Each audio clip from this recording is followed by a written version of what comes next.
জীবন ভাইকে নিয়ে আসলে কিছু মানে কি আর বলবো, তাকে নিয়ে বলতে গেলে তো শেষ নাই। প্রত্যেকটা সময়ের মানে দেশের বিভিন্ন মেইন মেইন সময়ে তার যে ক্যাপচার থাকে, মানে তার দেখার চোখের যে একটা ভিন্নতা, আমরাও দেখি সেও দেখে, কিন্তু তার ভেতর থেকে সেই যে একটা জিনিসকে তুলে ধরে নিয়ে আসে, এইটা দুর্দান্ত। এটার আর কিছু বলার নেই। এখানে এসে তো ভীষণ ভালো লাগছে, আসলে ভীষণ ভালো লাগাটা এই জন্য কাজ করেছে। মূলত জুলাইয়ের আন্দোলন নিয়ে জীবন ভাইয়া সুন্দর একটা প্রতিবেদন তুলে ধরেছে তার তোলা ছবি দিয়ে, ছবির মাধ্যমে।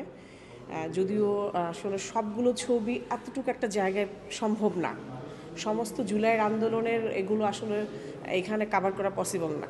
তারপরও জীবন ভাইয়ার মনে যেই ছবিগুলো দাগ কেটেছে, তার মানে মনের স্মৃতিতে মনে হয়েছে যে এই ছবিগুলো আসলে এখানে তুলে না ধরলেই না। সেভাবে উনি এটাকে উপস্থাপন করেছেন এবং তার উপস্থাপনা প্রত্যেকটা দেখলাম খুবই সুন্দর হয়েছে।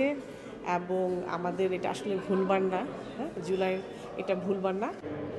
আচ্ছা, এক্সিবিশনে এসে কেমন লাগছে এটা বলতে গেলে, যেটা হচ্ছে যে আমি ভেতরে ঢোকার পরে চুপচাপ দাঁড়িয়ে থাকলেও আশেপাশের মানুষের যেই কথা, তাদের যে স্মৃতিচারণ, তারা সেই সময় কি করেছে, কে কোন ভূমিকা পালন করেছে, এটা যে এত সুন্দর করে মানে শুধু বলার কথা বলছে না, বরং তারা সেখানে একটা মানে তাদের সেই সময় একজন মনে হচ্ছে সেখানে ফিরে গেছে। সো তাদের ওই এক্সপিরিয়েন্স, তাদের ওই কথা শুনতে আমার খুবই ভালো লাগছে, কারণ আমি ওই সময় একদম সরাসরিভাবে ওখানে উপস্থিত থাকতে পারিনি। আমি বিভিন্ন টিভিতে, মোবাইলে দেখছিলাম, কিন্তু আমি কখনো সরাসরি থাকতে পারিনি।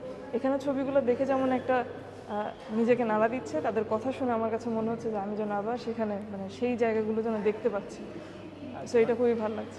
এবং আমি ছোট্ট করে জীবন ভাইয়া বলাতে আমি ছোট্ট করেই লিখেছি, যদিও আসলে এই ছোট্ট এতটুকু স্পেসে এত লম্বা এত বড় একটা আন্দোলনের মানে লেখা পসিবল না। তারপর আমি লিখেছি ভাইয়ার উদ্দেশ্যে, জীবন আহমেদ ভাইয়া, আপনি আমাদের বাংলাদেশের 24শে জুলাইকে যেভাবে আপনার মন এবং স্মৃতিতে তুলে ধরেছেন, তা আমাদের সবাইকে একবার নয় বারবার, এমনকি আজীবন মনে করিয়ে দিবে আমাদের দেশের ছাত্র এবং ছাত্রীদের সাথে কি করেছে স্বৈরাচারী সরকার।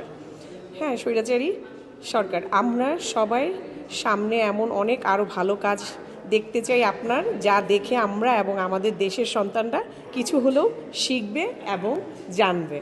ঠিক আছে, আপনার জন্য শুভকামনা। কাজল আহসান।